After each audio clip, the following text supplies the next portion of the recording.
Hello everyone and welcome back to the Dungeon Learner's Guide. This week we've got another Commander's Guild deck tech. This is deck number 189 and it's titled Boros Landfall. And if you haven't seen the show before, what we're doing is randomly selecting a card from scryfall.com or from among suggested cards, working with a budget of $100 or less and building a commander deck for Magic the Gathering around a theme of the chosen card.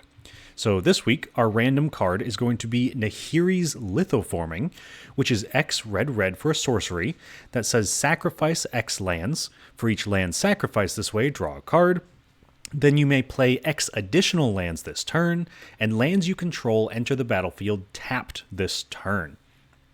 So there is a lot going on with this card, but in a way it's kind of like it's a red card that really wants to sacrifice lands and put more lands into play. It's not really ramping us, but it's kind of doing some very unique things that red doesn't normally get access to. Typically we see this in green, and so I wanted to play around with that a little bit with this deck because it's not often we get a lands focused card that is not in green. So because of that, I decided we were going to completely shy away from green this week, and instead, our commander is going to be red and white, playing with Quintorius Field Historian. And Quintorius is 3 red, white for a 2/4 elephant cleric.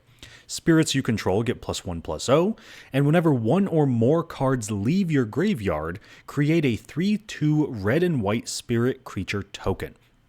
So this doesn't immediately synergize with Nahiri's Lithoforming because it doesn't care about spirits and it doesn't care about cards leaving the graveyard.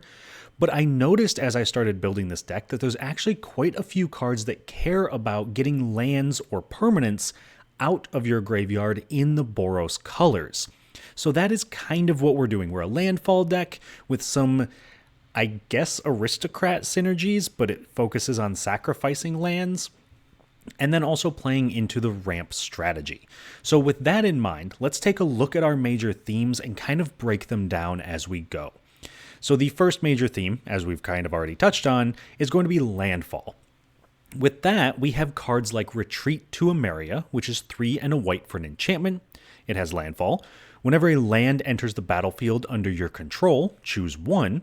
You can put a 1/1 white core ally creature token onto the battlefield, or creatures you control get +1/+1 until the end of turn.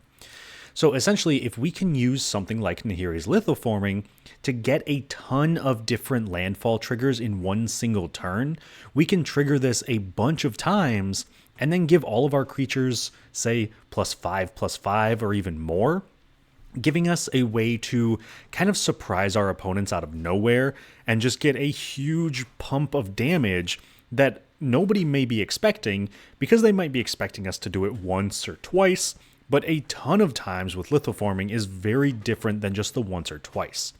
And if we're not quite ready to give them that giant bump into their power and toughness, we can still use this to make tokens, which can then eventually get pumped up with the power and toughness.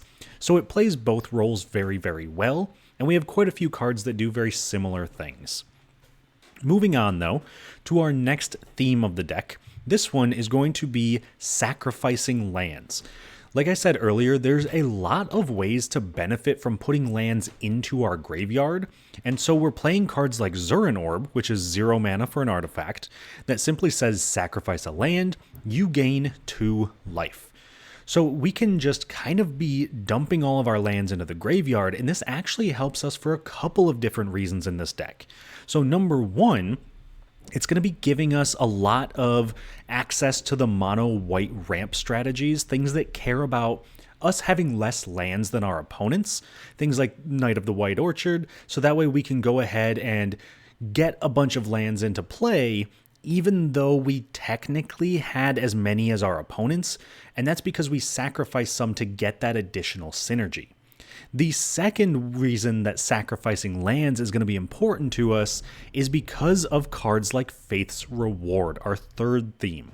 This is returning to the battlefield all permanent cards in our graveyard that were put there from the battlefield this turn, and we can do this for 3 and a white at instant speed. there's a couple of key caveats to this that I want to make sure I point out. So as we're returning all of these lands, because we could literally just sacrifice all of our lands with Zurin Orb and then cast the Faith's Reward and get all of our lands back, meaning we just gain a ton of life, and then we also trigger all of our landfall effects. It's also worth noting that Fate's Reward does not return them to the battlefield tapped. So if we have, say, 10 lands, just to make it a nice round number, we tap all 10 of them for mana, sacrifice all of them to Zurin Orb, and then Faith's Reward to get them all back. We put them back into play untapped, but since we floated the 10 mana and only spent 4 of it, we now have access to 16 mana with just our 10 lands, so we can have some incredibly explosive turns, and that's going to be triggering our landfall effects 10 times in that one turn with Retreat to Emeria that's +10/+10 or 10 soldier tokens. So this is going to be a huge swing in our favor, and we really want to take advantage of kind of cycling cards in and out of our graveyard. And because of that, that's also the reason we have Quintorius in the command zone. Being able to make a spirit token whenever a land leaves our graveyard is going to be very efficient as we move throughout the game. And yes, that's not going to be super effective if we return all of our lands at once, because Quintorius will see one or more cards leave and still only make one spirit. But if we can do it one by one or in smaller chunks, it does make a lot of spirits as the game goes on. So those are all of our themes for this week. And the next thing I want to do is take a look at some of our key cards. These are cards that synergize very well with what we're doing, and in some cases are win conditions all on their own. So the very first card I want to highlight is going to be Archaeomancer's Map. And this is 2 and a white for an artifact. When it enters the battlefield, search your library for up to 2 basic Plains cards, reveal them, put them into your hand, then shuffle. And whenever a land enters the battlefield under an opponent's control, if that player controls more lands than you may put a land card from your hand onto the battlefield. This is essentially a way for us to get every single land from our hand into play, because with our sacrifice outlets, we can guarantee we always have fewer lands than our opponents. And while that doesn't seem initially important, being able to trigger landfall once every single turn is incredibly powerful in this deck, because we have cards that can do damage when lands enter the battlefield. We have cards that can essentially give us card draw or pseudo card draw by exiling cards from the top of our library. We've got cards that can give us additional ramp or make us tokens or increase the power of our creatures. So if we can trigger it at least once a turn, which would be 4 times around the table, this is a phenomenal way for us to get a huge amount of value. And we'd be sacrificing lands to put them into our graveyard anyway, so there's a solid chance that when we get back to our turn, we can just mass reanimate them and then trigger all of our effects again and probably just straight up win the game from that position. But anyway, that's enough about Archaeomancer's Map. Moving on to our second key card. This one is Hugh the Entwood. And I'll be perfectly honest, I forgot this card even existed from Lord of the Rings because I never really saw it played much, but this is actually the perfect deck for it. Hugh the Entwood is 3 red for a sorcery, sacrifice any number of lands, reveal the top X cards of your library, where X is the number of lands sacrificed this way, choose any number of artifact and or land cards revealed this way, put all non-land cards chosen this way onto the battlefield, then put all land cards chosen this way onto the battlefield tapped, then put the rest on the bottom in a random order. So this is very similar to Nahiri's Lithoforming, but we don't actually have to pay to sacrifice all of our lands. We can just spend 5 mana and sacrifice them all. And we also get artifacts as well as lands when we reveal the top cards. So we do have to get a little bit lucky, because obviously if we are unlucky and hit no lands, then, we're, out of luck.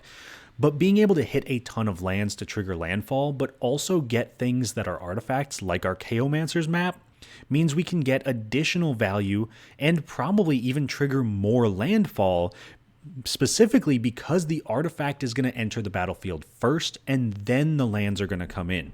So if any of the artifacts we get have landfall abilities, they're going to be triggered immediately by Hugh the Entwood, and there are some ways that this can either win us the game or put us in a position to win the game. Moving on to our third key card. This one is going to be Valakut Exploration.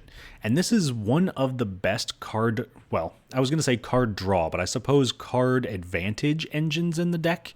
And it's also kind of a win condition all on its own. So Valakut Exploration is 2 and a red for an enchantment. It has landfall, so whenever a land enters the battlefield under your control, exile the top card of your library, and you may play that card for as long as it remains exiled. At the beginning of your end step, if there are cards exiled with Valakut Exploration, put them into their owner's graveyard, then Valakut Exploration deals that much damage to each opponent. So this is essentially, like I said, it's card advantage because we're going to be able to exile the top card of our library and play that card if it's remaining exiled. Then in our end step, if there's any cards we didn't cast, they just go to our graveyard and we do that much damage to each opponent.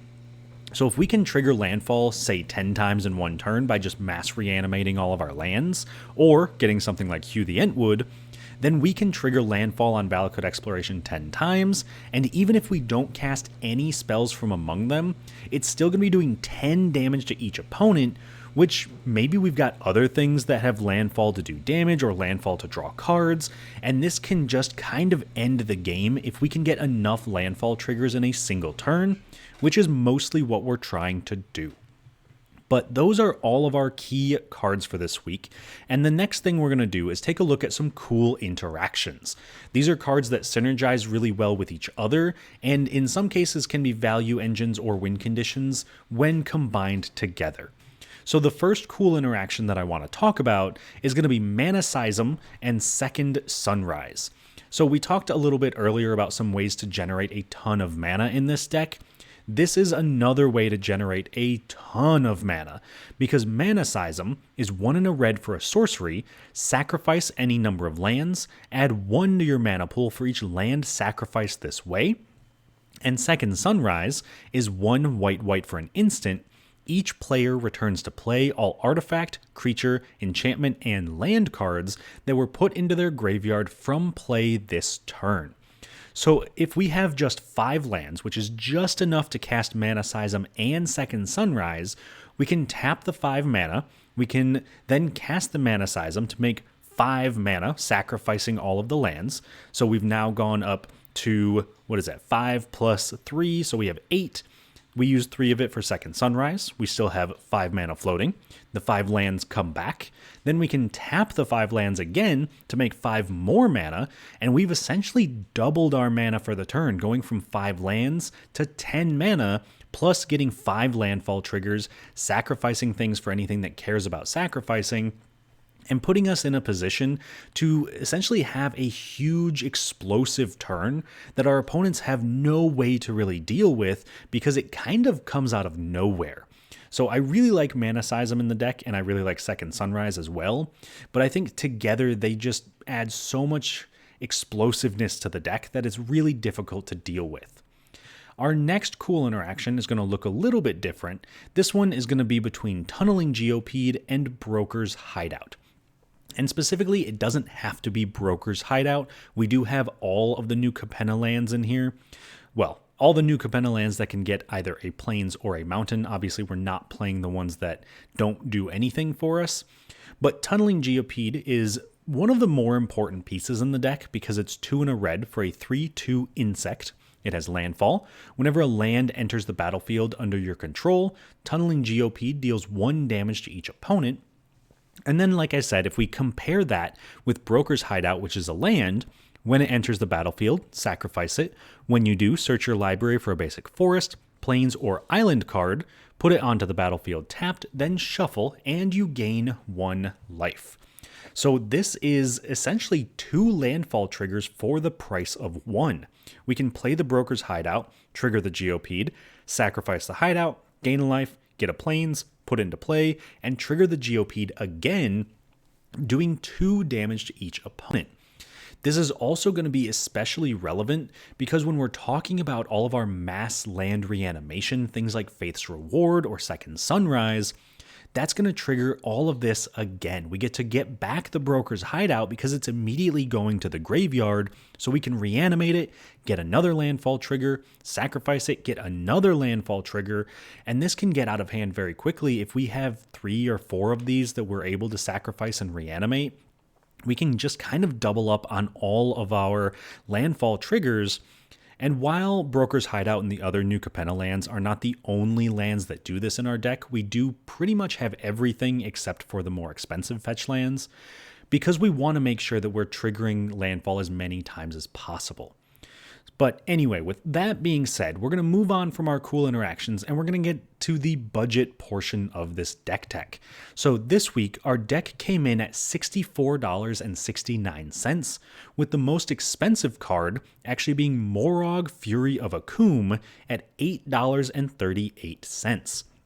So Morog is probably one of the better win conditions in the deck because, as we've already mentioned, we have plenty of ways to make tokens and go wide with our landfall effects, and Morog is 4 red for a 6/6 legendary creature Minotaur Warrior.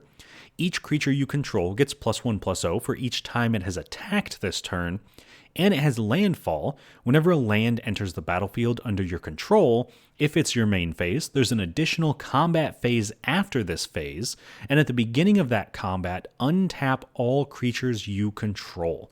So we can attack with all of our tokens, and then on our second main phase, and it's very important you do this second main phase, because if you do it first main phase, you actually get the additional combat step before your normal combat step, and then your creatures don't untap during your normal combat step. So you want to make sure you do it second main phase, otherwise it's not technically giving you any extra combats. But if we can trigger landfall a bunch of different times, we can get a bunch of different combats, and then every time we attack, our creatures are getting an additional +1/+0. So this is a great way to just end the game if people don't have blockers or if they have very few. And regardless of how we're winning with Morog, it's still a landfall trigger. It's still going to be forwarding our game plan, even if it's not knocking people out of the game. That is, unfortunately, why it is over $8. So if you did need to trim for budget purposes, you could cut Morog and replace it with another landfall effect. That'll put you down closer to about $56, which is a little bit more manageable, even though it's still not quite at half of our budget limit. On the other hand, though, if you're looking for a card to put into the deck that would be a little bit outside of our budget, I do have a suggestion for you there as well. And if you've played lands decks like this before, you may know what card I'm about to suggest. That one is going to be Crucible of Worlds. And Crucible of Worlds, very simple, 3 mana for an artifact. You may play lands from your graveyard. Since a big portion of our deck strategy is to sacrifice our lands and put them into the graveyard, it only makes sense that being able to play them from our graveyard is going to be incredibly efficient and only forward our game plan even more, because then we can just keep sacrificing lands, put them in the graveyard, play them, sacrifice them again, and just keep going over and over and over until we get to the point where we have won the game with our landfall triggers. If you are putting a card into the deck, though, you do have to take a card out of the deck, and the card I would recommend is Hithlane Rope, which is 2 mana for an artifact. It can't be sacrificed. You can pay 1 and tap it to search your library for a basic land, put it onto the battlefield tapped, then shuffle, and the player to your right gains control of Hithlane Rope. Or you can pay 2, tap it to draw a card, and once again the player to your right gains control of Hithlane Rope. So this is a card that I've tried to put into quite a few decks at this point, and if I'm being honest, it just never quite feels good enough. It's nice to be able to have 3 mana get a basic land in colorless. That's not a very common ability. But then it goes to the next opponent and maybe they don't use it that turn, and even if they do, it would still take 4 turns for it to get all the way back around to you. So I don't know how good that really is. Maybe in something like a group hug deck, but like I said, every deck I've put this in, it's just never felt quite good enough. If you have any opinions on that, or if you have a deck that Hithlane Rope has worked very well in, I would love to hear it, because that's definitely a card that I want to be good. It just never quite feels good.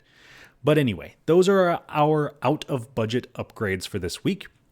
And the next thing I want to do before we actually get into a game with this deck is talk about some of the ways that you can help support the channel if that's something you're interested in doing. So as always, you can just like the video and subscribe to the channel. That does help out quite a bit. And I do want to give a huge shout out to all of our subscribers right now, because my end of the year goal was for us to hit 1,500 subscribers. And as of right now, at the end of October, we have already actually hit that goal. So thank you all so much for all of the support. I really do appreciate it. And as much as I do appreciate it, I also appreciate all of our patrons and channel members, so I do want to give them a special shout out. So a huge thank you also goes out to William Swiftfoot, Doodle, Eric Huey, Jeff Winger, Jeffrey Boos, Salty and Sunshine, Tyler Esme, Sven Van Nimwegen, Patty Wack, Keegan Tawney, and Jakar. So to all of you, thank you all so much. And without any further ado, let's jump into our game, let's see who our opponents are, and let's find out what we can do this week. So I'll be honest, before I put the opponents up, this is going to be a very crowded set of command zones because we are playing with a very special set of rules this week. So if you haven't already seen it, actually, this game has already happened. This was recorded over on John's channel, Chaotic Commander, where we played with a couple of Chaotic Commander rules.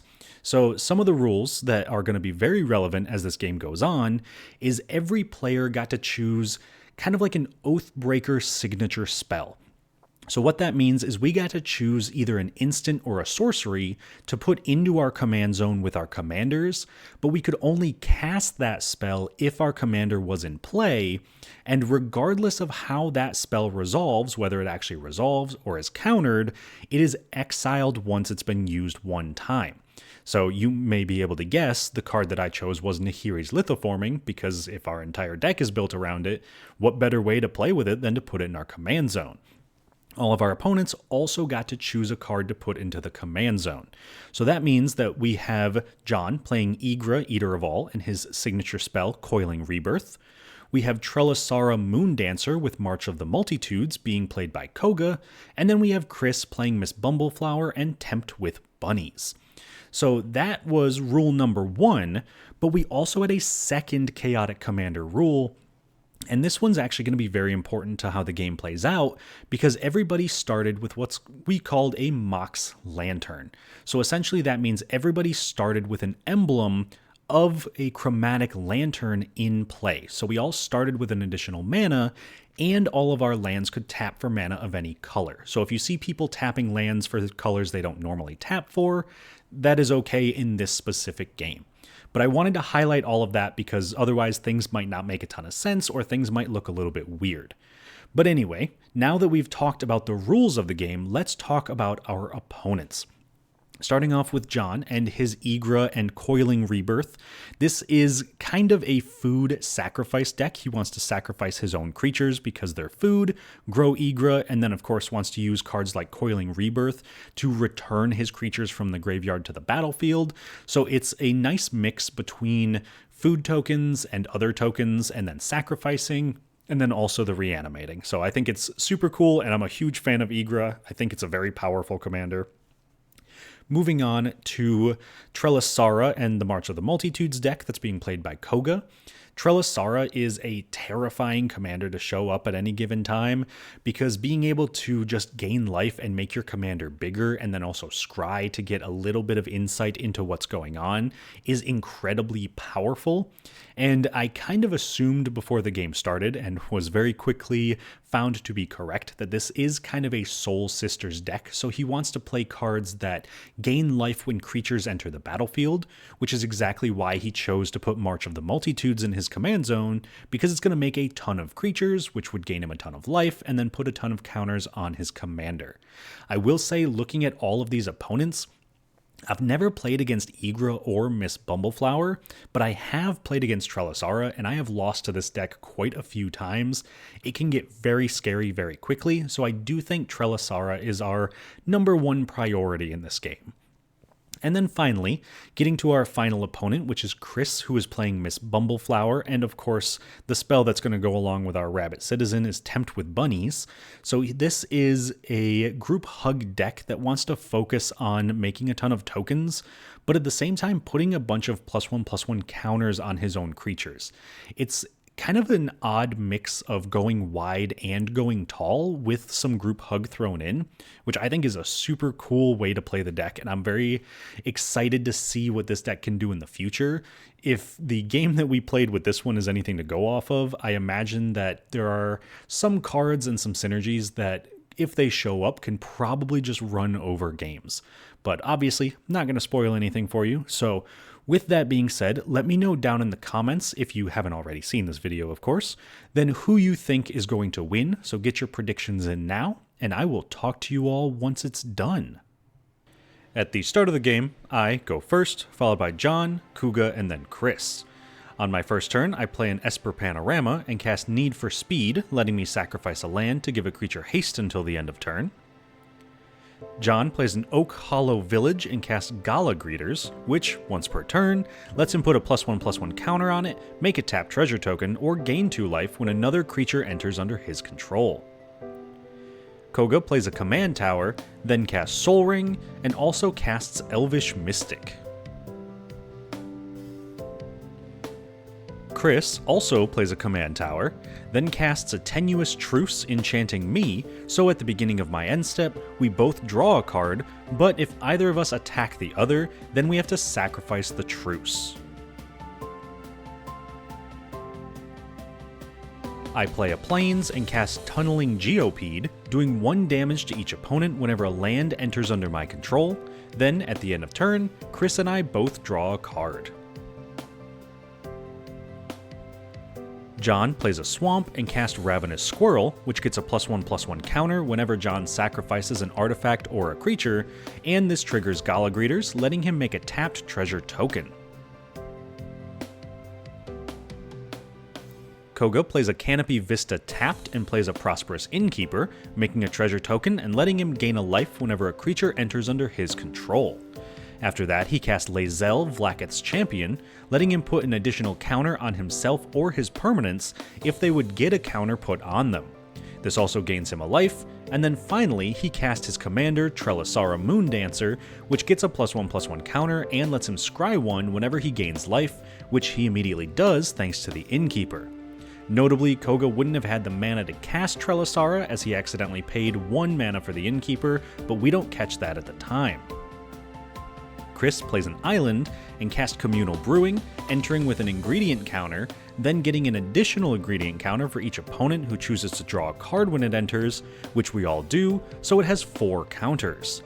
Then, whenever a creature enters under Chris's control, it gets a number of +1/+1 counters equal to the ingredient counters on Communal Brewing.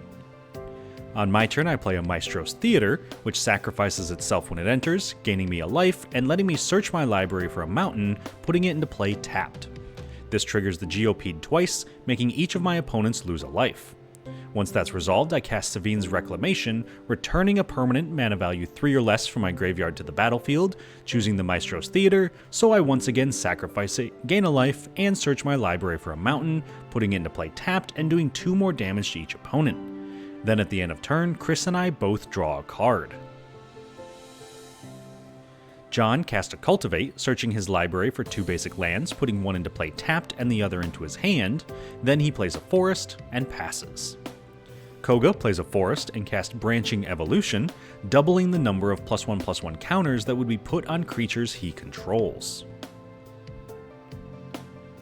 Chris plays a Hinterland Harbor and casts Forgotten Ancient, which gets a +1/+1 counter whenever a player casts a spell, and Chris can move those counters onto any other creature in his upkeep. On my turn, I play an Escape Tunnel, doing 1 damage to each opponent, then cast my commander, Quintorius Field Historian, giving spirits I control +1/+0, and making a 3/2 spirit token whenever 1 or more cards leave my graveyard. After that, I sacrifice Escape Tunnel, searching my library for a Plains, putting it into play tapped, and doing 1 more damage to each opponent. Then at the end of turn, Chris and I draw a card. On John's turn, he plays a Swamp and casts Ronus's Monument, making his green creatures cost 1 less to cast, and giving target creature +2/+2 in Trample until the end of turn whenever he casts a creature. He also casts Hazel of the Root Bloom, making a tap treasure, then in his end step, Hazel triggers, making a copy of target token he controls, letting him make another treasure. Kouga plays a Plains and casts Disenchant, destroying Chris's Communal Brewing. He then also casts Righteous Cause, gaining a life whenever a creature attacks. Before combat, John sacrifices 2 treasures, putting 2 +1/+1 counters on Ravenous Squirrel, to cast Feed the Cycle, sacrificing Gala Greeters to destroy Trelisara.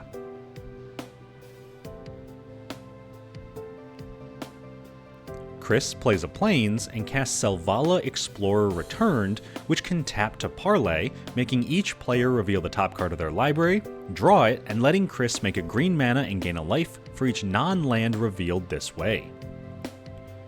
I cast a Felidar Retreat, letting me make a 2/2 cat token or put a +1/+1 counter on all my creatures and give them Vigilance until the end of turn whenever a land enters under my control. I then play a Lotus Field, sacrificing 2 lands when it enters, making a 2/2 cat token, and doing 1 damage to each opponent.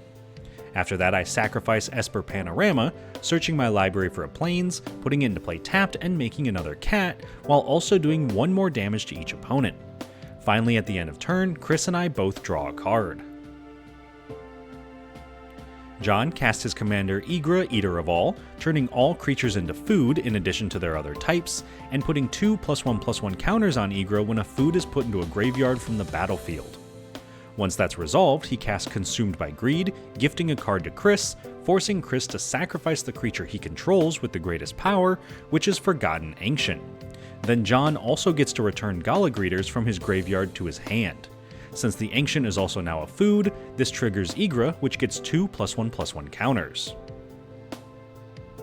Kouga recasts his commander Trelisara, gaining a life when she enters, scrying 1 and putting 4 +1/+1 counters on her.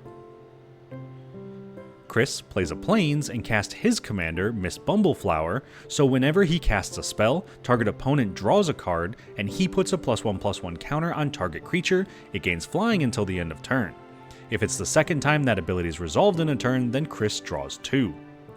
After that, Chris draws Wear Down, gifting a card to John and destroying both Branching Evolution and Ronus's Monument.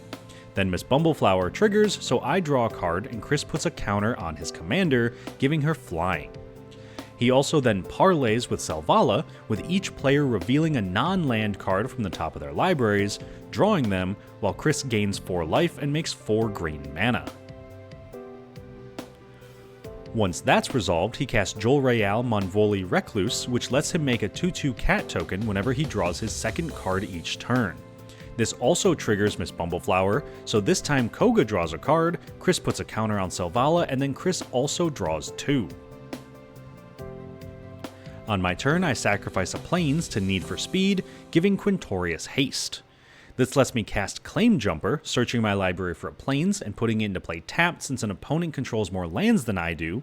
Then, since an opponent still controls more lands than I do, I get to search my library for another Plains, putting that into play as well. This lets me make 2 more cat tokens and do 2 damage to each of my opponents. I also play a Bant Panorama, doing another damage to each opponent and making another cat. Finally, I flash back Sevine's Reclamation, returning Maestro's Theater and Escape Tunnel from my graveyard to the battlefield, doing 2 more damage to each opponent, making 2 spirit tokens, 1 for the lands and 1 for the Reclamation, and making 2 more cats. Additionally, when Maestro's Theater enters, it sacrifices itself, letting me gain a life, search my library for a mountain, putting it into play tapped, do 1 damage to each opponent, and make yet another cat. Then at the end of turn, Chris and I both draw a card. John recast Gala Greeters and cast Bastion of Remembrance, making a 1/1 human token and making each opponent lose a life while he gains a life whenever a creature he controls dies. This also lets him make a tapped treasure, then at the end of turn, Hazel triggers, making yet another copy of the treasure token.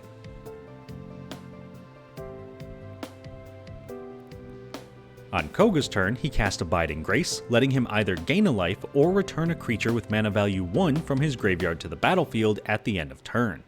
Once that resolves, he also casts Revitalize, gaining 3 life, drawing a card, scrying 1, and putting 2 +1/+1 counters on Trelasara.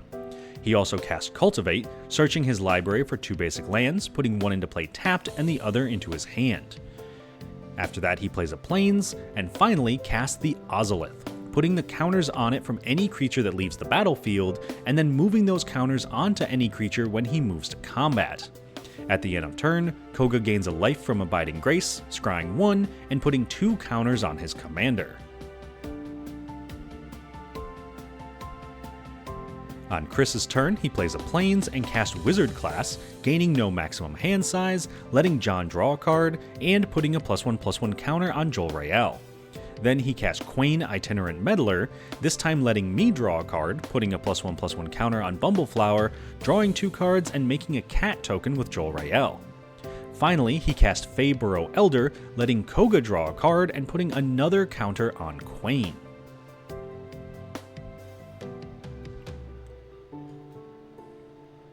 On my turn, I cast Nahiri's Lithoforming for X = 5, sacrificing 5 lands, drawing 5 cards, and getting 5 additional land drops this turn.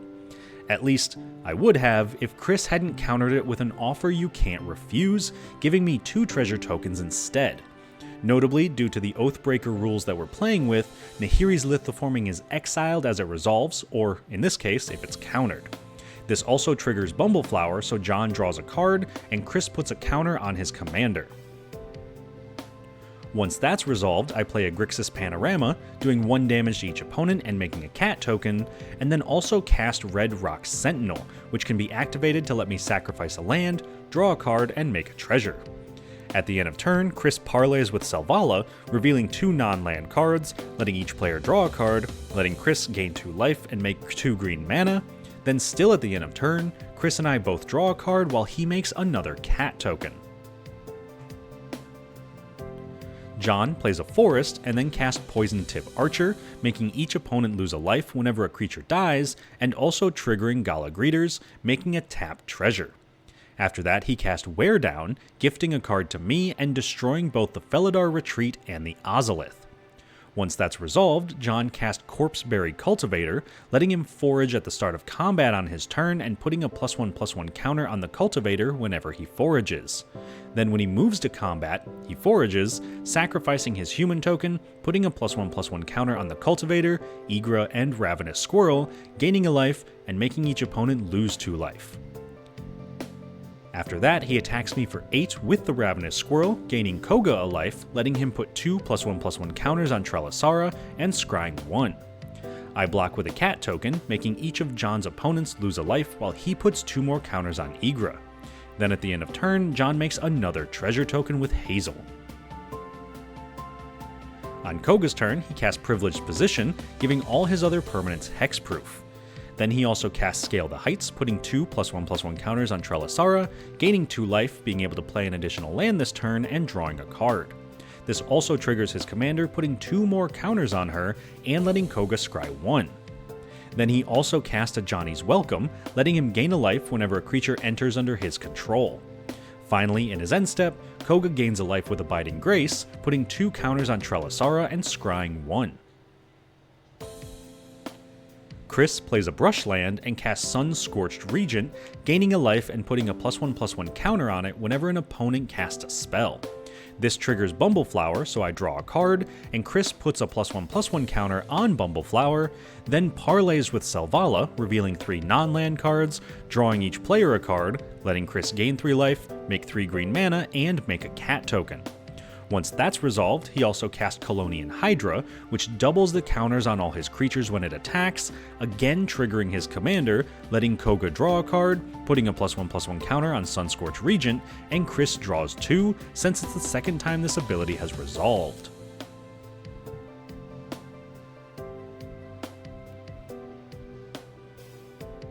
On my turn, I cast a Retreat to Emeria, letting me make either a 1/1 core ally creature token, or give my creatures +1/+1 until the end of turn, whenever a land enters under my control. I also cast Retreat to Valakut, preventing target creature from blocking, or giving a creature +2/+0 until end of turn, whenever a land enters under my control. I play an Obscura Storefront, which sacrifices itself, letting me search my library for a plains, put it into play tapped, gain a life, do 2 damage to each opponent, give all my creatures +2/+2, and preventing Igra and Poison Tip Archer from blocking this turn. With Igra's ward trigger on the stack, Chris activates Quain, drawing each player a card and gaining everyone a life, letting Kouga put 2 counters on Trelasara and scry 1. Then, I pay for Igra's ward trigger by sacrificing Red Rock Sentinel, which is also a food. Once that's resolved, I sacrifice Escape Tunnel, searching my library for a basic land, putting it into play tapped, doing 1 damage to each opponent, giving my creatures +1/+1, and preventing Bumbleflower from attacking. I also sacrifice Bant Panorama, searching my library for a plains, putting it into play tapped, doing another damage to each opponent, giving my creatures +1/+1, and preventing Colonian Hydra from blocking.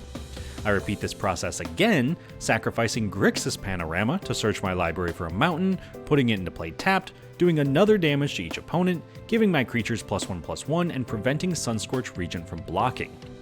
Then I'm able to attack John for 49 with 7 of my cat tokens, and attack Chris for 40 with everything else except the Geopede. Unfortunately, this does trigger Righteous Cause 12 times, letting Kouga gain 12 life, and since each trigger is separate, he scries 1 a total of 12 times, and puts 24 +1/+1 counters on Trelasara. Then, John blocks 3 of the cats, still taking 28 damage and getting knocked out of the game, while Chris blocks with his 3 cat tokens, killing them, taking 20 damage and going down to only 3. This also means that Chris and I sacrifice the Tenuous Truce.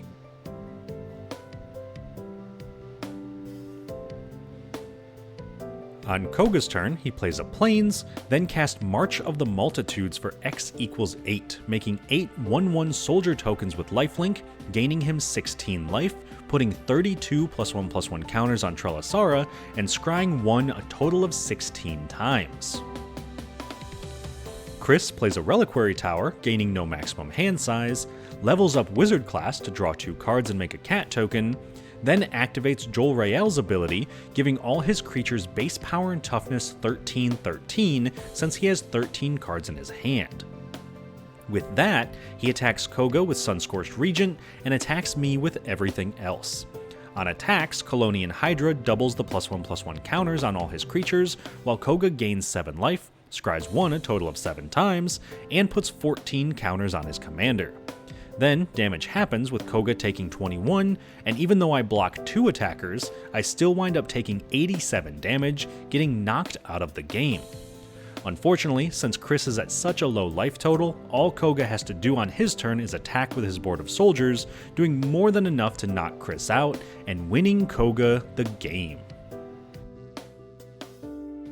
Alright, so that was a sweet game. Definitely a lot going on in that game, but I had a ton of fun playing with the special Chaotic Commander rules, and a ton of fun with our opponent's decks, and of course ours as well. So I think starting off with John and his food deck, it felt very much like an Aristocrat's deck. He had a lot of the pieces, but he couldn't quite find sacrifice outlets, and so I think that that might have hindered him a little bit, but I definitely get the sense that if he'd found a free sacrifice outlet, we probably all would have just died at some point. And I know that the turn that I knocked him out, he mentioned that he had a board wipe in his hand, which could have done an absolutely devastating amount of damage with his Aristocrat effects on the board. So that is something to be aware of for future games with Igra. Moving along to our winner of the game, Kouga, Trelasara was just an absolute menace that game, which is weird to say because I don't think she ever actually attacked, but just having like a 40 power commander sitting on his side of the board meant that at any time, if he could find a way to give her unblockable, or he could find a way to even like fling her at an opponent, it just meant that anyone could die pretty much at any time, which was kind of just hanging over our heads for most of that game, but it did make it a ton of fun because we had to try to find a way around Trelasara, and we almost got there, but not quite in the end, so a congratulations to Kouga for winning. And then, of course, we also got to talk about Chris and all of the Bumbleflowers and bunnies that were happening. That deck put out a ton of +1/+1 counters, way more than I thought it was going to, and I was very, very impressed by it. Like I said earlier, that was my first time playing against Miss Bumbleflower, and I think that for a group hug strategy, it felt like he was giving a lot to his opponents, but he was definitely building up his own board at the same time. So it was very scary to watch all of those counters slowly tick up and know that at any point he might just decide to attack and say, oh, nope, group hug is over, time for, some smashing. And then, of course, our deck, got to talk about how we did. I was very, very impressed with how our deck performed. We got landfall triggers a lot more than I expected, and it was very efficient to be able to just cycle lands in and out of the graveyard. And it was also nice to play a Boros deck, which personally Boros is my favorite color combination, so it's going to be weird to say this, but it was nice to play a Boros deck that didn't feel like your traditional Boros deck. It was nice to play landfall in kind of an unexpected combination of colors. It was nice to play with a commander that doesn't see a ton of love. So overall, I am very happy with this deck, and this is one that I may personally try to tweak a little bit and mess around with in the future. But let me know what you thought down in the comments. Let me know if there's anything you think we should add to the deck, or maybe cards that we should take out of it. But overall, I hope you had fun. I hope you enjoyed the deck tech. Hope you enjoyed the video. And if you did, please do give the video a like and a subscribe. But thank you all so much for watching, and I will see you all on the other side of the Dungeon Learner's Guide.